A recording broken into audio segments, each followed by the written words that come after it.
Okay, this is the Crescent Lufkin 6-foot tape measure. Very small. I mean, fits in the palm of your hand. Comes with a keychain, which is wonderful. Obviously, you know what to do with that.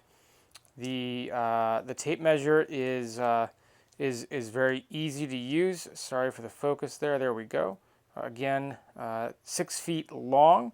One of the things that drives me nuts is that these oftentimes don't slide smoothly, and I'm sure over time it could get to the point where it doesn't, but at the moment it slides very, very well. A little bit hard to read the feet and inches if you don't have the best of eyesight, but again, it's fine. It does give you the quarter, 1/8, quarter, 3/8, half. Again, sorry about the focus. 1/8, 1/4, 3/8, half, 5/8, 3/4, 7/8, and then full. So it does give you those measurements. It does lock.